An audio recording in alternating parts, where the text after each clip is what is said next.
తాకట్లో ఉన్న బంగారాన్ని విడిపించి ఆ రోజున మార్కెట్ ధర కట్టి మిగిలిన డబ్బును మీకు అందిస్తుంది కొమ్మూరి గోల్డ్. మా నాన్న అక్కడ కూర్చుని పిచ్చి చెట్లు అవన్నీ ఉంటే గడ్డి అవి పీకుతున్నారు తలపాగా కట్టుకుంటుంటే వీళ్ళు వచ్చి ఆవిడ మాధవ సత్యం గారిని మేము కలవాలని మా నాన్నగారిని అడిగారు వాళ్ళు. అడిగేప్పుడు ఆయన అవునని ఏంటి ఆయన అంటే మేము బలాని ప్రొద్దుటూరు ఎక్కడి నుంచి వస్తున్నామండి, మేము ఆయన మహా ఫ్యాన్లు, మేము అసలు ఆయనకి కనిపిస్తే కాళ్ళ మీద దండం పెట్టాలని మేము అక్కడి నుంచి వచ్చామండి, మిమ్మల్ని చూసి వెళ్దాం, అదే వారిని చూసి వెళ్దామని వచ్చామన్నారు. అలాగే నేను ఒక్క నిమిషం ఉండండి నేను పిలుస్తాను అని చెప్పి ఈయన వెనకాల వైపు పెరటి వైపు వెళ్ళి చేతులు కొడుక్కుని ఈ తలపాగా తీసేసి అదే లుంగి చొక్కాతో బయటకు వచ్చారు. రానైనా నేనే మాధవ సత్యం గారు, సార్ అదేమిటండి మేము మీకు ఈ ఇదేమిటిది గడ్డి అవి పీక మీ తోటమాలు అనుకున్నాం మేము, ఆయన చూసి మీరేమిటి సార్ గడ్డి పీకుంటున్నారు, ఏనాయన మా ఇంటి గడ్డి నేను పీకోవడం వల్ల ఏమన్నా మీకు తప్పు వచ్చిందా మీకు, అంత సింపుల్ ఈయన. అది ఆయనలో ఉన్న గొప్పతనం. ఆయన జీవితాంతరం ఆయన వెళ్ళింది సైకిల్లోనే, ఇది చాలా మందికి తెలియదు. సైకిల్ మీద పాండి బజార్కి వెళ్ళి ఈ పెద్ద పెద్ద వాళ్ళని కలిసి మాట్లాడిన అక్కడ సైకిల్ ఆపుకుని సరదాగా మాట్లాడి అటు ఎవరు నాగయ్య గారు అవని, రాజబాబు గారు అవని, నాగేష్ గారు కమెడియన్ అంత ఫ్రెండ్, వీళ్ళందరూ అలా పరిచయాలు మాట్లాడుకుని అక్కడ మళ్ళీ ఈయన కూరలవి కొనుక్కుని సైకిల్లో తిరిగి వచ్చేవారు. ఆయన పోయే ఏడాదిన్నర 2-3 ఏళ్ల వరకు చేశారు ఆయన. తర్వాత నేను ఆపాను, ఒకసారి పడ్డారు. నేను నాన్న ఇది లాస్ట్, నా కారు కూడా ఉంది అప్పుడు, కారులో ఉంటే నాకు ఎక్సర్సైజ్ రా నాయన, నీ పని నువ్వు చూసుకో నేను వెళ్ళొస్తాను అని. ఆ 75-76 ప్రాంతంలో ఆయన ఏజ్ పడ్డప్పుడు ఇంక నేను ఆపాను, నాన్న నువ్వు ఇంకెక్కడికి వెళ్ళాలన్నా నువ్వు అన్నీ ఇక్కడే కొనుక్కోవాలి, నువ్వు వెళ్ళకూడదు అంటే అప్పుడు ఆపారు. అసలు అంత సింపుల్ హ్యూమన్ బీయింగ్ నేను సినీ పరిశ్రమలో ఎవరిని చూడలేదు. సో ఒకలా చూస్తే ఇది ఒక వృత్తి ప్రవృత్తి అన్నీ కూడా అలా కలిసిపోయి పాటని చాలా ఎంజాయ్ చేస్తూ ఆస్వాదిస్తూ ఆయన పాటే జీవితంగా మలుచుకున్నారు కదా సార్.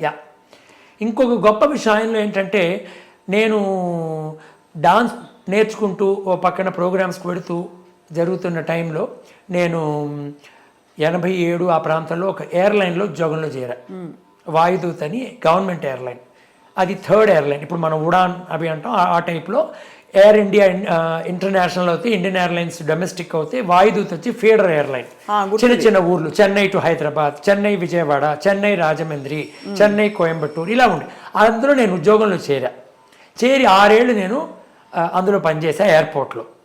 సో ఆ టైంలో నాన్నగారు అప్పటికి ఆల్రెడీ రిటైర్ అయిపోయారు. ఆయన ఆబ్వియస్లీ ఆయన యొక్క ట్రెండ్ అవి మారిపోయినాయి. ఆయన కానీ పాట కచేరీలు వెళుతూ ఉండేవారు, కొన్ని ముఖ్యమైన డ్రామాలు వెళ్ళేవారు కానీ ఎక్కువ పాట కచేరీలు వెళుతూ ఉండేవారు, వచ్చేవారు. ఆయన ఒకరోజు నన్ను వాళ్ళు ఎవరో ట్రాన్స్ఫర్ చేశారు మధురైకి. అప్పుడే నేను కరెక్ట్గా హేమమాలిని గారితో ఆవిడ నూపూర్ సీరియల్కి డాన్స్ చేసి అది పెద్ద హిట్ అవ్వడంతో ఆవిడ నన్ను మీరు నాతో శివుడిగా చేస్తారా మూర్తి అని అడగడం, నేను ఒప్పుకోవటం. ఇంకో పక్క నా దగ్గర నేర్చుకున్న మీనాక్షి శేషాద్రి నన్ను డాన్స్లో అన్న మన ఇద్దరం ప్రోగ్రామ్స్ చేద్దామని, మే ఇద్దరం కలిసి ప్రోగ్రామ్స్ చేయడం అని మొదలైనప్పటికీ ఈ షిఫ్టింగ్ ప్రాబ్లం అవుతుందని నేను ఏం చేయాలో తెలియని పక్షంలో మా నాన్నగారు ఆయన విజ్డమ్ ఎంత మంచిదో చూడండి. ఆయన అన్నారు, ఒరే నాయన నువ్వు మీ ఉద్యోగం రిజైన్ చేసేయన్నారు. ఇదేంటి నాన్న అన్న. అలా కాదురా నాయన, నేను 53 ఏళ్ళు నేను చదువుకుంది 4వ క్లాస్ వరకే, నన్ను కాపాడింది ఈ పరిశ్రమ గొంతుతో. అవును, నేను ఇంకా పాడుతున్నాను, ఇంకా నేను పాడతా పిలిస్తే. కానీ నువ్వు భగవంతుడి దయవల్ల నీకు ఇంత కళ అబ్బింది కూచిపూడి, ఆ వెంపటి గారి ధర్మం అని, నువ్వు దాన్ని సద్వినియోగం చేసుకో. ఏమిటి మనకున్న దాంతో మనం సంతోషంగా ఉందాం. మనకి పోర్ష్ కార్లును ఆడి కార్లు ఉంటేనే మనం కళాకారులం కాదు. కళాకారులు ఉన్న వాళ్ళు నిజమైన కళని వాళ్ళు 10 మందికి పంచిపెట్టే విధంలో నువ్వు మంచి కళను నేర్చుకున్నావు. అది ఏదో సరదాగా పాడగలవు, దాన్ని పెట్టుకుని చక్కగా నీ డాన్స్ నువ్వు ఇది చేసుకో నాయన.